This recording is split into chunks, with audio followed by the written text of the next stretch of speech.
Our guest today on Friendlies is 16-year-old Lily Yohannes, one of the most fascinating and incredible stories in the U.S. Women's National Team pool right now.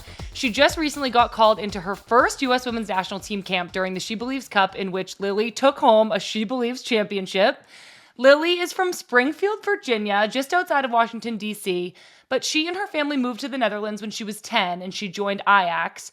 She began training with the senior team at age 15 and has worked her way onto the roster. Lily recently became the youngest player ever to start a Champions League group game. We're so fortunate to be chatting with her today, and I'm so excited to see Lily continue to develop over the next few years.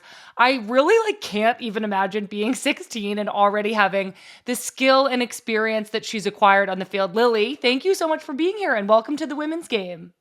Thank you. Thank you for having me. And thank you for the great intro. You're so welcome. I'm so excited to be chatting with you. So there's just a small 15-year age gap between us, Lily. I am so amazed by what you've accomplished at such a young age. And what impresses me the most is that you have this confidence to hit the gritty after you score a goal, which for my fellow older folk out there, this is a viral TikTok dance move. I can't imagine ever doing anything like that, but you are just hitting that thing left and right. Can you talk us through this a little bit? Tell us what the move is and why you do it after you score. Me and my teammates were just talking and we're like, I'm tired of this woo, we wanted to do a cool celebration and we're like, it's about that time. So it was a perfect moment. We were playing the Klassieker, which is our rival game, and in the arena, our stadium. So we're like, if we score, we got to hit the gritty. And I happened to score in that game. So I ran to my teammate who we talked through it with, and we hit the gritty. Yeah. And now it's kind of your thing. You've done it again since, right? One time after that, yeah. Oh my gosh. It's so fun. I love that you do that. I am trying not to get caught up in how young you are, which I'm sure everybody just asks you about this all the time. But can you just tell me one thing that I think is going to determine if we are on the same page or not? Have you seen the movie Titanic? I have not watched it. I think maybe at school. Okay. It's not a classic to you. No, not really. No, not really. I know. Okay, well, I do. If you have time to watch it, it is a classic of, I feel like people my age just love the movie Titanic. So if you have time to watch it, I highly recommend it. What's a classic movie to you? If somebody were to say, Lily, what's a classic movie? What would you say? I'm not the biggest movie person. I'm not gonna lie. Okay. But probably just a Marvel movie, or I'm more of a series person. Okay. But I like a Marvel movie or Christmas movie. I like Home Alone, Christmas movies. Home Alone is such a classic. That is such a perfect one. Okay, I'm going to come back at the end and we're going to talk about your favorite series and some Marvel movies. But first, I want to get into the beginning of your soccer story. So we know that you grew up in Springfield, Virginia, and you must have grown up playing soccer with your brothers. Is that kind of your first soccer memory? Is playing with your brothers? Football was always on the TV at home. My dad is a football fan. He used to play himself, and it's pretty much in my family. So just watching on the TV and then running down to the basement with my brothers to go kick at halftime. And yeah, just training with my dad and my brothers at a really young age. And I just love the game since I kicked the first ball. So yeah, just stuck with it. Do you think that's what made you fall in love with it, is because it was such a big part of your family? I was just always around football, and I couldn't really tell you exactly, but I just love the game. And whenever there's a ball, when you see me, you probably see me with a ball at my feet. Just always running around with my brothers, playing, and yeah, watching all the time. So just love the game for sure. Yeah. Yeah. Do you feel like from a very young age it came naturally to you? Were you naturally good, or did it take a lot of hard work? I think I started at a really young age. Yeah. I was always training, training for fun, obviously, and just with my dad and my brothers. We had a little pitch in our basement, and we would do little drills, and with our full kits and our shin guards on, and yeah, just kicking the ball around, and I think it helped that I started at like such a young age that um, that it came to me like quite quickly, I would say. Yeah. Um, but yeah, I think over so many years of working and improving, that also takes a toll. Yeah. Totally. Yeah. I think it's definitely both. You saying that about your basement and like wearing the full kits and the shin guards, it reminds me of growing up playing with my sister. We would play 1-on-1 to 10, like whoever scored 10 goals first. But when I was really young, I would get like a 3-goal head start because she was so much better than me that I needed it. And it was always so close, but I feel like I always lost. But we would like legit suit up and put shin guards on and like wrap them on and pull socks up and like wear our US Yeah. women's national team jerseys. And we'd just go out in the backyard like all day. And I feel like playing with my sister, and we used to play with our neighbors too, it was such an important part of my development. And like those memories are just really the foundation of why I love playing so much, is because it was such a part of me and my sister's relationship, and it was just everything that we used to do. So I know that soccer is this huge part of your family. We know that your grandfather actually played for the Eritrean national team, and that your two older brothers are both like aspiring to turn pro or turning pro as well. I'm curious if you and your brothers are competitive. For sure. I think that's where the competitiveness started. Um, whether it's on the Xbox, the Wii, playing in the basement. Yeah, I just always wanted to win. And obviously, you're playing against these two big guys who Yeah. are obviously bigger than you, and you're just a little girl. But yeah, I think I always wanted to win, and just I would sometimes get mad if if I lost, but um, yeah, just always wanting to beat them. So yeah. I know. I feel like having so my sister's older than me too, and so I feel like I've always been chasing her and trying so hard to be as good as her, and I think that she has always been a little bit tough on me, and that's really pushed me to, I don't know, toughen up a little bit and not act like such a baby. What's your relationship like with your brothers? Are they hard on you? Are they super supportive? Do you guys talk about soccer a lot? Yeah, my brothers are super supportive. Obviously, also like giving me feedback, criticism after games. Yeah, they're just always there, always watching, supporting me. That's why I'm who I am today, I guess, as a player, especially. Um, I always wanted to like chase after them and push to be like them. I know. I completely agree. That's exactly how I felt with Christy. So you grew up in the US, you grew up in Springfield, Virginia, and then when you were 10, you and your family moved to the Netherlands. Can you just tell us a little bit about why your family moved to the Netherlands? I moved to the Netherlands when I was 10. We moved for my dad's work, and also my parents wanted to give me and my brothers like a different life experience, I guess, living outside of the US and um, experiencing different lifestyle, culture. And when my dad got the job opportunity here, they thought that would be a great opportunity for me and my brothers. So that was basically the reason, yeah. Yeah, wow. Well, your parents are clearly like so supportive and proud of all of you. Can you just talk to us a little bit about your parents' role in making sure you and your brothers have all had these opportunities to pursue the game at the highest level?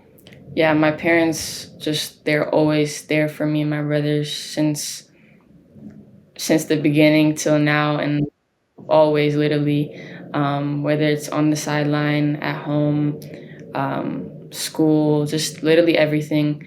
They just do everything for us so that we are able to succeed in life. And yeah, without my parents, I wouldn't be where I am today for sure. So I'm super grateful for them. Oh, I know.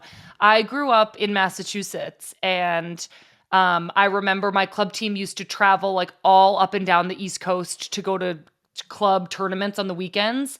And something I think about all the time, the sacrifices that my parents made was driving us, like my dad used to drive me to Virginia, which was like 12 hours away. We would drive there on like a Thursday afternoon. I'd play in games all weekend, and then we would drive back Sunday night. We would get home so late at like 3 in the morning, and then we'd all get up and go to school and work the next day. And when I think back on the sacrifice and just the commitment that took my parents to drive my sister and I all over the place. What you say about your parents sacrificing and supporting and always being there, I think it really like shows that having a successful athlete is requires so much from your parents, and we are so fortunate to have that kind of support from them. When you first got to the Netherlands, Lily, when you started playing, was it different than how you had been playing in the US? Like, did you notice right away that the team you had came from and the team you were joining, were there any major differences that you remember? I think the main difference, well, first of all, I firstly joined a girls' team in the Netherlands.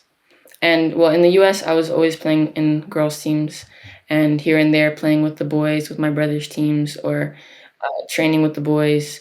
But for the most part, I would be in a girls' team. And then when I moved here, I played for maybe like half a season with the girls. And then I learned that a lot of the like high level girls play with boys here. So yeah, I made that switch to play in a boys team, and I played with the boys from, let's say, like under 12 to under 14, 15. And yeah, I think it's obviously great for my development playing with the boys. It's just a different style of the game, playing quicker, physically, and I think that really pushed me to be to develop. Yeah. Yeah, what a great opportunity. Was there a language barrier? Had you learned Dutch at all yet, or did you have to learn it really quickly as you started playing here? Yeah, I did not speak any Dutch when I came, obviously. So in the beginning, I think, yeah, I mean, a lot of people speak English here, which is helpful. Um, like the majority speak English. But I think as a young kid, it's really easy or easier to pick up languages. So I think I adapted, especially just like interacting with people. I think that really helps to pick up the language quickly. Well, really, what you need to know at first is just the football terms, so you can Okay. communicate on the pitch, um, and then you pick up the rest as you go as well. And I think within like 3 years, I could like pretty not fluent, but I could speak it pretty well. Yeah, and are you Yeah, fluent now? yeah. Now I'm fluent. Yeah.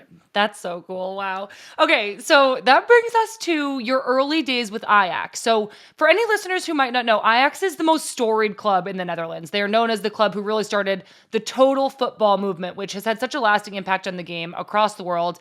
We also learned all about total football from Ted Lasso. So, Lily, when you moved to the Netherlands and started playing, did you know about Ajax? Was that the club you wanted to play for, or was it just like the closest and most convenient club for you? Yeah, I mean, I like moving to the Netherlands. Um, like Ajax is the biggest club in the Netherlands, and you always hear about Ajax. So yeah, I think I always like thought, oh yeah, I want to go play for Ajax when we moved here. So I was playing with the boys, and I basically got scouted, and I moved into the academy, which is where you train a couple times a week and play some games.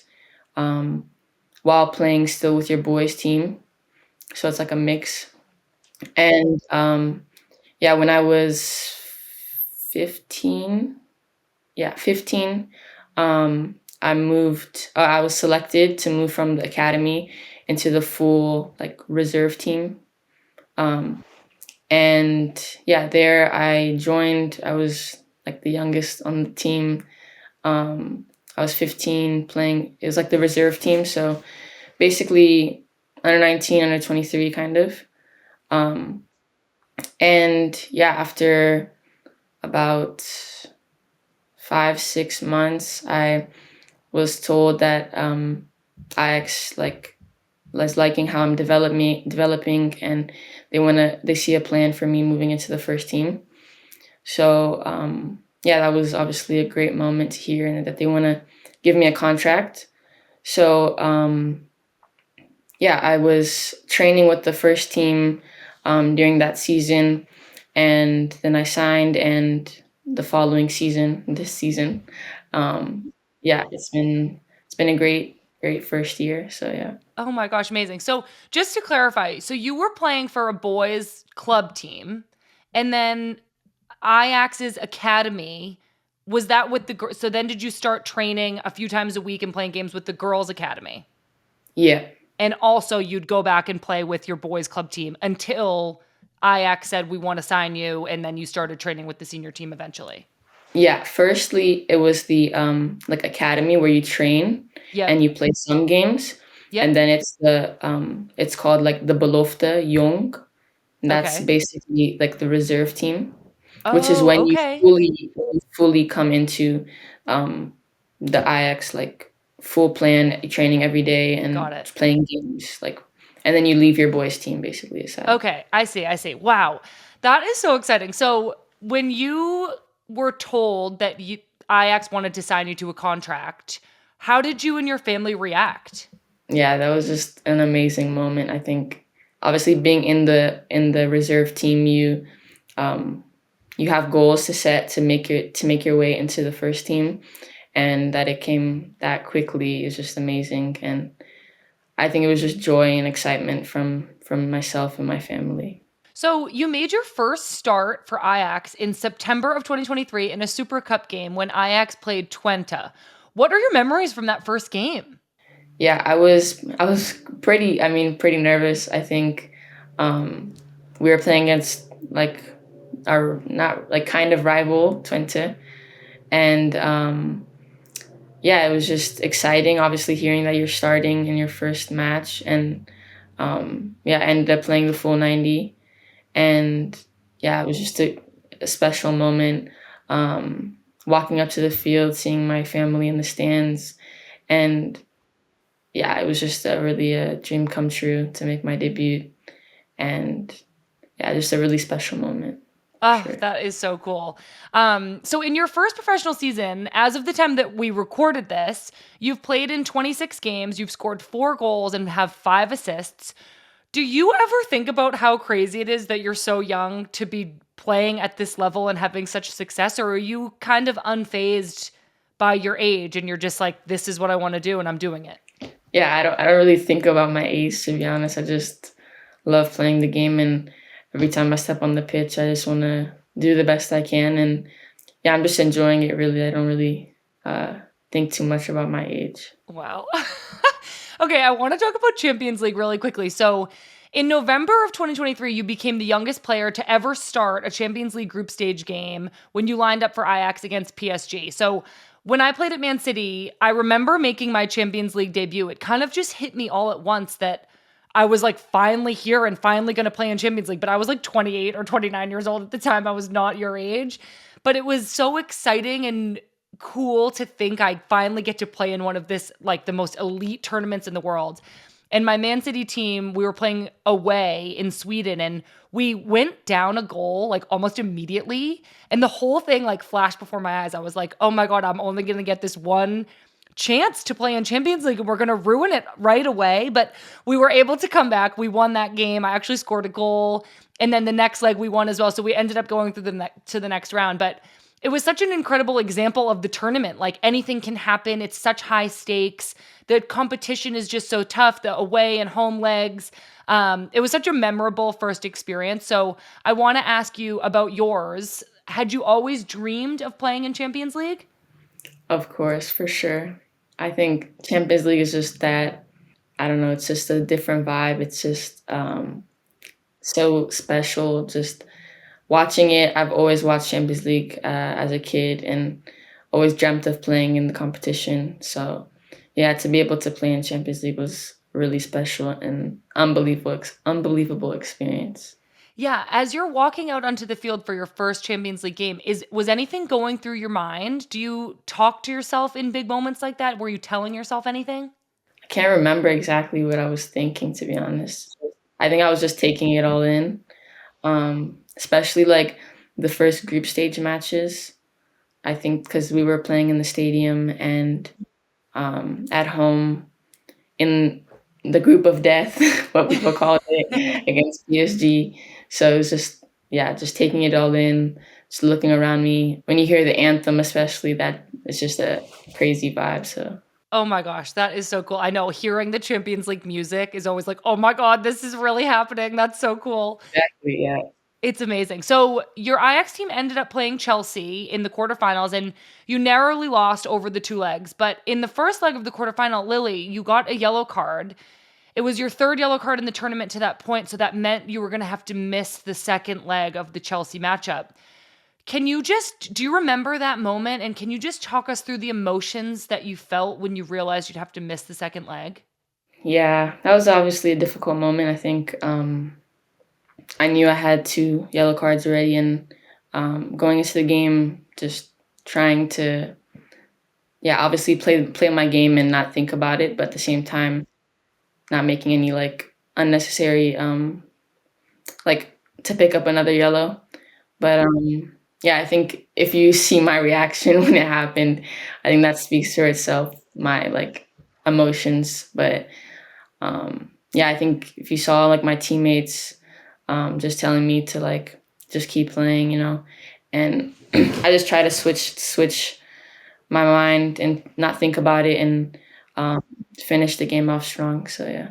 I was going to ask you if your teammates helped you through that moment, and clearly they did. And I think it's such a valuable experience for you to have that happen now. And it's like this lesson to take with you moving forward. I think when I was younger, I was such an emotional player that over time I had to like learn to compartmentalize, and when things like that would happen, to kind of separate them. And for you to have had that experience and be able to do that in the moment and keep playing and continue on, it's so incredible in such a heightened moment like that that you were able to stay present and keep playing. Um, do you ever think about that? Do you ever like encounter moments where you are emotional on the field, and do you feel like what's your response in moments like that? You just have to like move on, I guess. Like obviously not everything's gonna go the way you want during a game or whatever it is. I think just trying to tell yourself that that last moment is that last moment and to move on. You still have however many minutes left in the game. So just trying to keep your focus and keep your head straight to not have that affect the way you're playing the rest of the game. Well, shortly after this Chelsea game, you were called into the U.S. Women's National Team She Believes Camp. Emma Hayes, future U.S. Women's National Team manager, was managing Chelsea, and she saw you play live. Did you have any conversations with Emma like after Ajax played Chelsea? No, I didn't have not a conversation, just said like hi and whatnot. Yeah. That's all really. Okay, so before we get into U.S. Women's National Team camp and the She Believes Cup, I want to hear all about the tournament. But first, there had been some speculation that you might play for the Netherlands, considering that you're eligible to become a citizen soon and you've played with the Netherlands youth national teams a little bit. But you accepted this invitation into She Believes camp, and you trained with the U.S. team. So does that mean, like, are you officially a U.S. Women's National Team player? Has that decision been made? No, I haven't made a decision on my international future yet, but I think it was just a great opportunity to see the environment and Yeah. just yeah, help me make that decision in the future. Okay, amazing. Well, it's so cool that you have so many opportunities. I'm sure this is a discussion that you're having with your family, but can you tell us a little bit about your invitation into She Believes camp? Like, did somebody call you on the phone? How did you find out? Yeah, I had a conversation with Twyla. Yeah, she basically said that she's been monitoring my performance, my game for a while now, and that they wanted to invite me into this camp. And yeah, obviously just a dream come true, super special. And yeah, I was just really excited to get into camp and have that experience. Yeah, did anybody in your family or even like your Ajax coach, did anybody have words of wisdom for you before you left for camp? Yeah, everybody was just basically telling me to enjoy it, just enjoy the moment and take it all in. Just exceptional experience to be able to, yeah, to have at such a young age. So just to take it all in. And how did you feel walking into camp for the first time? Like, had you admired any of the players and you got to meet them for the first time? I remember in one of my very first practices, Lily, I like gave Carly Lloyd a black eye because we like jumped up for a header together. And I was so mortified. I was like, oh my God, I can't believe I just made this name for myself. I like injured Carly Lloyd. Were you nervous to meet the players? Tell me a little bit about how it felt walking into camp. Yeah, obviously, there's so many players in camp who you look up to as a kid, watching the U.S. Women's National Team, and yeah, everybody was just really great, honestly, making me feel welcomed, and yeah, as more days go on, you make connections with players and build relationships. So yeah, it was just a great connection with the players for sure. Yeah. I do feel like socially, usually going into camp for the first time, like players have maybe had a youth national team camp together, or maybe they went to college together, just kind of grown up in the US system. So did you know anybody ahead of time, or did you walk in and you've never met anybody before? I did not know anybody really. I think the only people I've like Lindsay. I played against Lindsay in a preseason match, like way in the beginning of the season, and she also like was reached out to me before camp, just letting me know if I needed anything and whatnot that I could let her know. So that was obviously made it much easier for Yeah. me to just know that I have like somebody in to like go to if I need anything. And also, I spoke to Kat on the pitch after the Chelsea game, or actually the first leg we spoke, and she was like, "Oh, are you gonna come to the US and Yeah. whatnot?" And I was like, "Oh, I don't know, maybe."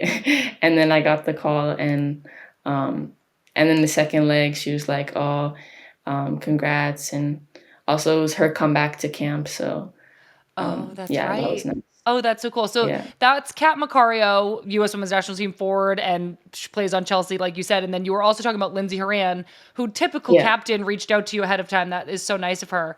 Something that's always struck me about the U.S. Women's National Team is like the attention to detail from the staff and the way that your whole day fills up with like meetings, treatment, meals, training. It just requires so much to be in camp and to be a part of the U.S. Women's National Team. Did the schedule strike you? Like, was it really busy in camp? Did you feel that way? I mean, yeah, it was pretty busy, I would say. I think um, as like new player in camp and with like stuff like onboarding and whatnot. But I don't think it was like too overwhelming or anything. I think it was well planned out so that I could take in all the information and as well as just like accumulate into camp Yeah. as well. So yeah, I think it went well. Yeah. Yeah. Were there any major differences between training with Ajax and training with the US Women's National Team? Obviously, it's a completely different environment. I think that's just the main thing. Um, there's like so many little things you could point out, but obviously just a new environment and to come into. And but yeah, I think it was just a really wonderful experience. Um, and yeah, I really enjoyed it. Winning a trophy in your first ever camp is a pretty good start. Is there anything you'd say that you took away from your first camp? I think like when I was first called into camp, I only went into one or two trainings at the beginning. I was actually in college and was just like a local player and they needed an extra person. And I was like not ready. Like I did not do very well. So it showed me actually a lot of things that I could like go away and work on, which I think was so helpful for my development. Um, and you being in such a professional environment already, it's just you're in such an amazing spot. But was there anything that you'd say you took away from your first camp and that you're going to go back and think about or work on? I think just especially that it's such like everything's very new. So just really taking in all the information, the vocabulary, the play styles, as well as just meeting new people. Um, I think just taking all of that in and also taking in the feedback that you get to continue to work on those things as well. And yeah, just taking in everything as a whole, and yeah, using that, I guess. Okay, Lily, that's it for the hard soccer questions. We just have a few more fun questions for you. You mentioned earlier, not really into movies as much, but you do like Marvel. Do you have a favorite Marvel? I don't know anything about Marvel, but do you have a favorite Marvel like character or movie? Like tell us a little bit about Marvel. I think maybe my favorite, probably just like Spider-Man. Nice. Black Panther is also a good one. Okay. I also like DC. It's a little, whoa, little rivalry there, but DC. I like the Flash. I watched the Flash like in like a couple years ago for a while. Okay. The Arrow as well. Okay, cool. And you also said that you're more into series than movies. Are you watching anything good right now? I'm not watching anything right now, actually. Yeah, that was my other question for you, Lily. Like, do you have school? I do have school. Yeah. Tell me about I, like your how do you go to school? yeah, I do an online school.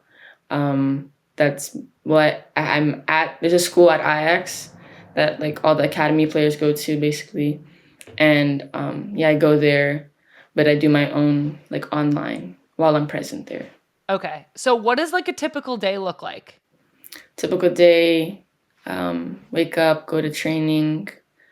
It gets training around 9 o'clock. Trainings around, if we have like video or whatever, then we have that prep, physio. Then we train around 10:30, finish around 12. Then we either have lunch and then gym, or we have just lunch and then we're done. Amazing. Okay. Two more questions for you. Do you have a favorite TikTok trend right now? TikTok trend? Oh, Yeah. Like, do you ever do the TikTok like dances? Do I sound so old? no, you're good. I do sometimes TikTok dances, but for the most part, we keep those in the drafts. Okay, If you- okay. Fair enough. I think Yeah. I have one, like literally when TikTok first came out, me and Lynn Williams did a TikTok dance and it is in the drafts of like who knows whose account. It's Yes. out there somewhere, but I hope nobody ever sees it. Okay, this is my last question. Lily, you are American, but you were living in the Netherlands. Who did you root for in the 2019 World Cup final? Ooh, big question. I know.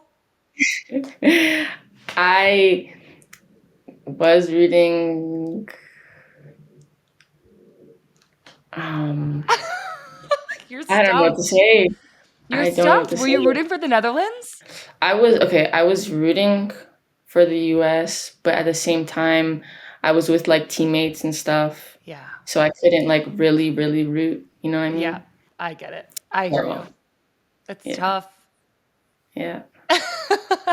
Okay, Lily. Well, I'm so happy that you could come on the show today. It has been so fun to get to know you. And I'm going to be like your biggest fan now for years to come. I hope that your passion and clear joy for the game continues to grow and that you're able to inspire fans from all around the world, in America, in the Netherlands, everywhere, with this really special qualities that you bring to the game. And I'm here for you anytime you might need anything, and we'll be cheering you on. Thank you so much, Sam. It's really an honor to speak with you and to be on the show. Oh, I'm so glad that you could be here. Thank you so much, Lily. Thank you. Oh, I loved chatting with Lily, and I am so excited to watch her continue to grow as a player. I really hope that she decides to come and play for the US Women's National Team, and I definitely will be checking back in with her to see if she's seen Titanic yet. Don't forget, you can always send me an email at womensgamemib@meninblazers.com. You can also follow along with us on social media, Women's Game MIB on Instagram, Twitter, and TikTok. If you aren't subscribed to our newsletter yet, which gets delivered to your inbox every Monday, just head to the link tree in our social media bios. From there, you can sign up for the newsletter, you can make sure that you're subscribed to this podcast feed, and you can even double check that you're subscribed to our YouTube channel. Thank you all so much for all of your support. We will have another amazing guest for you next week. Thank you all for being here. I'll see you soon.